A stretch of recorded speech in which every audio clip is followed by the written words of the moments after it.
Welcome to Fierce Fit Feminine and Other F Words, a place for women in business to learn more about health, beauty, body language, and communication. I'm Christine Brunelli, chiropractor and former beauty salon owner turned certified image consultant, helping you glow from the inside out. Today's episode is the second in a two-part series. Last week's episode was how to look thinner on camera with the Fab 5 formula. If you haven't heard that one, go back and look for it.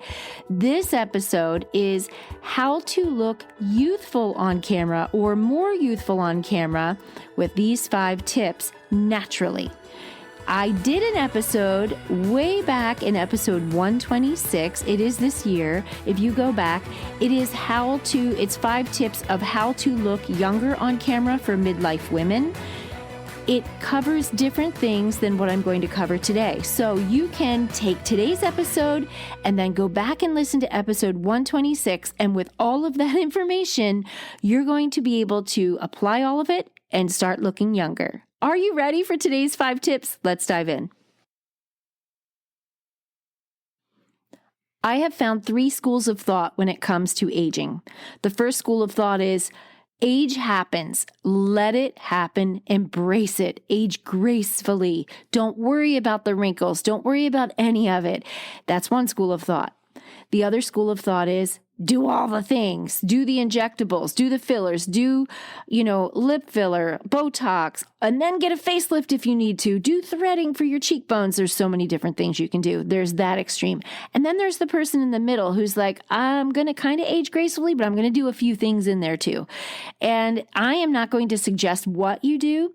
This episode is going to give you non-surgical options to improve your appearance to look more youthful. So there are things that you can do on camera that I cover in episode 126 that we're not going to talk about today with lighting and camera angles and all of that stuff. This is actual things you can do. Okay, so let's start out of the gate with number 1, because I don't want to waste your time. I'm going to get right to it because I know you're like, take 10 years off my face, Christine. And I'm not going to be able to take 10 years off your face, but I'm going to be able to help you look more youthful and hopefully feel more youthful too. Number 1, stay out of the sun. Oh gosh, easier said than done, especially if you were in it a lot as a kid, as a teenager like me. I grew up on the East Coast of the United States. I'm a Jersey girl, went to the Jersey Shore, lived on it all summer long. My dad had a boat. We were in the water, on a boat, on water skis, at the beach, whatever we were doing, I was in the sun. I also grew up in the 80s when we slathered baby oil on our skin. And as if that wasn't enough, we also used sun reflectors so that the sun would get to the oil faster and burn us. Anyway, fast forward to my 40s, and a lot of that sun damage started to come out on my face as sunspots. So I know all about sun damage. But the really cool thing right now is when I graduated chiropractic college, I was almost 30 years old, graduated and moved to the Seattle area. I went from hot, sunny summers to we're lucky to see sunshine here. So after I lived here for several years, after I had children, I started getting some facials to remove the sun damage. So if you can stay out of the sun, great. There's your ticket to looking more youthful. Anyone who has been in the sun looks older than they are. Guaranteed. They just do.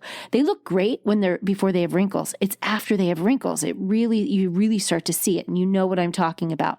But if you're like me and you're like, gosh, it's too late. It's really not. If you're in your 40s, you can still reverse some of the sun damage. And that's what I want to cover. So what I did was intense pulsed light facials, IPL facials. It feels like rubber bands stinging your face. It corrected a lot of the uneven pigmentation and the broken capillaries, all of that. I did it on my neck, my face, and my décolleté. I think I had 3 sessions of that. And you know what? It was probably 6 or 7 years ago, and I still have the benefits of it today. Another thing I did was a vampire facial. And that is where they draw blood, they centrifuge it, and then they use a needle with microneedling and they inject it back into your face. And I'm not sure how effective all of it is going that far. Vampire, because there's blood on you when they do it. The microneedling causes damage to the skin. And in order to heal, new collagen has to be laid down. The reason we are aging and have sun damage and all of the things, we look older because of aging and have sun damage and all the things, is lack of collagen. There's a lack of support structure. So the theory behind that microneedling and vampire facial is we're getting fresh new collagen and it's going to make your skin look tighter and more youthful. So there are other things you can do that I have not tried yet, and those are lasers. I'm not opposed to it at all. They are spendy, but people that do it, like laser resurfacing, can remove that sun damage, and it can take years off your face. So staying out of the sun is a big one. That is number one. And I'll have to say, most people can't guess my age when they meet me. It's true. Like the lack of sun in Seattle, which I despise because I love the sunny days. Like it just brings me life. But I don't have the sun damage that I would have had at this point in my life if I lived in a sunny climate. And I can really attribute our gray skies. Doesn't mean there's not damaging sun rays, but when it's gray and cold and rainy, nobody wants to be outside in it all day, right? You're not outside like you would be if it were a sunny day. You're going to picnic more outside. You're going to play with your kids more outside. There's just more outside sun time. That's why we're vitamin D deficient here too. But if you have sun where you live, it's time to get out of the sun. That's number one. Number two might surprise you. You may not have thought about it. These are non-surgical things you can do. Whiten your teeth. Get them done. I go to the dentist if you really want like that Ross Geller on Friends, like the bright white. I don't know if you ever saw that TV show, but Ross Geller on the TV show Friends was going on a date and he had his teeth whitened and they were over white, like crazy white. Anyway, it was super funny, but you can get them really whitened if you go to a dentist. They'll do it one time and then send you away with trays and the gel that you can do on your own to maintain. I did that, and then I stopped maintaining, and I picked up the gels again on Amazon. You can buy them and with tooth trays where you can do your own, but when you do your own at home, it is never the same quality and the same whiteness as going to the dentist. When I did my teeth whitening at the dentist, again, several years ago, it wasn't comfortable. I'm going to just tell you, they have some, if you've ever done it, you'll know what I mean when I say zingers. It dehydrates the tooth to pull the stains out. So all the coffee and the wine stains and food stains and the aging, all of that stuff, it's pulling, their light is actually pulling that out of the tooth, but you can get some zingers. It's like sharp little pains. It goes away, but your teeth are more sensitive after the treatment. I mean, your gums and your teeth kind of are sensitive and it dissipates after a few days and you're fine. I'll tell you, you really pay attention to foods and beverages that you drink that stain your teeth after you pay to whiten them though. Like you think twice. It makes you healthier because, coffee and wine and all the things that stain aren't good for us. It's something we enjoy, but they're not good for our health and they stain our teeth. If you go the route of DIY, you can purchase toothpastes, you can do the trays yourself. The thing that you have to do when you do it yourself is be consistent and do it every single night exactly the way they say. If you do it every single night and you follow the little, they'll give you like a color chart where you can rate the color your teeth are now and try to get them a few shades lighter, you will see that they get a few shades lighter. The people that try, I think there's a charcoal one.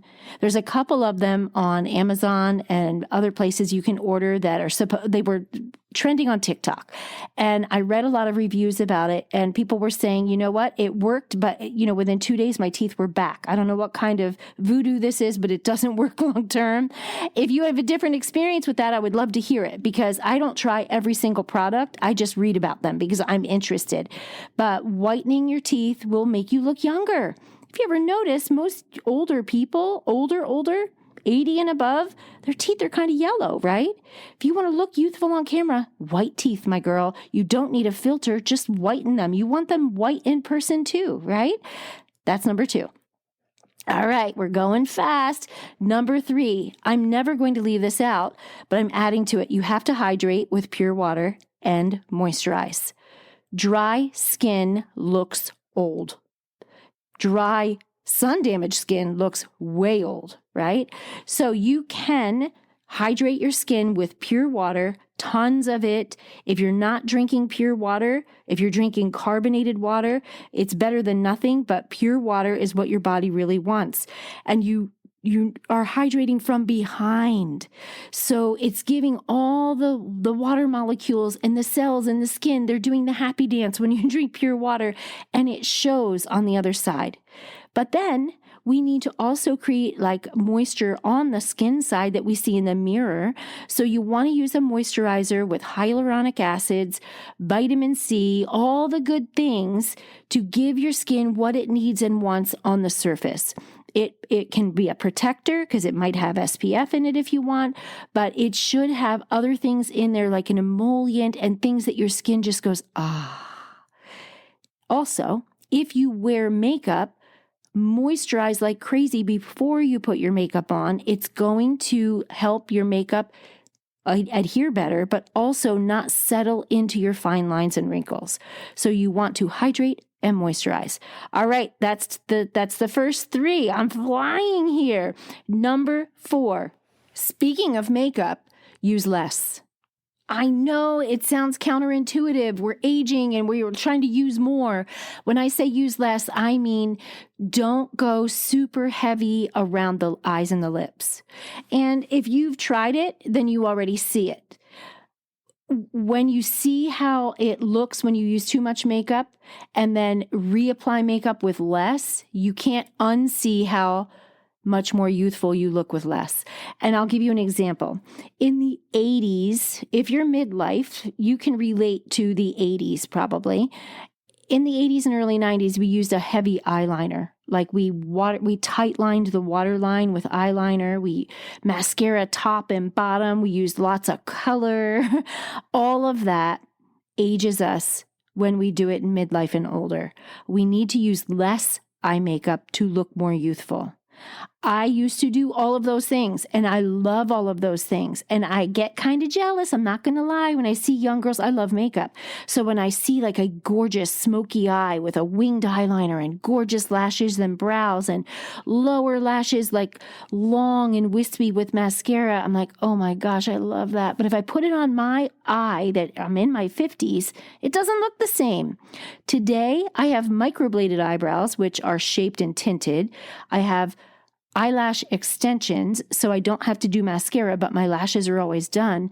And that means with eyelash extensions, I'm not putting eyeliner on every day. I just use a little shadow, a wash of color. I do a highlighter under the brow bone. Bam, done. If I add extra makeup when I go on camera, I know where to place it so that it doesn't age me. If I were to wear it like I did when I was in my 30s, I would look older. The less is more cliche is a lot when you're midlife when it comes to makeup. With your lips, it's the same thing. You know that you start getting fine lines around your lips and your makeup starts to move. You also know your lips lose volume as you age. So if you're using all kinds of color, especially deep colors, it's making your smaller lips more sunken in. So you want to use a light, bright, fresh color that's going to make them look more plump, but you don't need to do like overdraw the lips and do all the liner and all the things you used to do when you were younger. Less is more. That's with makeup. Wow, did I already cover 4 things? Do you remember what they were? Stay out of the sun was number 1. Teeth is number 2. Hydrate and moisturize number 3. Less makeup for number 4. And are you ready for number 5? You were thinking I was going to go into injectables, Botox, and all of that. I'm not. These are all natural things you can do. Number 5 is smile more. What? Yes. Look at yourself in the mirror with a straight face, and then look at yourself in the mirror with a smile. When do you look younger? When you're smiling. When we're not smiling, as we age, we have a tendency to be accused of RBF, And if you hit menopause, you might not feel, it might not be RBF. It might be the look on your face like, what the actual are they doing? Okay. But if you smile and you laugh, if you're consciously smiling more, you are going to look more youthful. When you're teaching, it's really difficult to be smiling. I know when I am talking here on a podcast where there is no camera, I know that if I'm smiling, you can actually see it in your mind, right? I'm smiling right now as I'm speaking. You can't see it. It changes my voice. It changes my energy. Now I'm getting really serious and I'm not smiling right now. And I'm telling you, you need to smile. You can tell I'm not smiling. I'm trying not to, and it's actually making me smile because I know you're picturing it in your head. I am smiling right now. Right now, I have a smile on my face. I can't look angry. I can't look old. I can't look sad because the corners of my mouth are going up. It changes everything. It not only changes your energy, it changes the expression on your face. It changes your eyes. You will look more youthful. And those 5 tips, my friend, are your non-surgical ways to look more youthful on camera. Now go back and listen to episode 126 to learn more tactical things that you can do with your camera and lighting to look more youthful. And with both of these combined, you have a slam dunk. That's it for today. Until next time, have a fierce, fit, feminine, and fabulous day.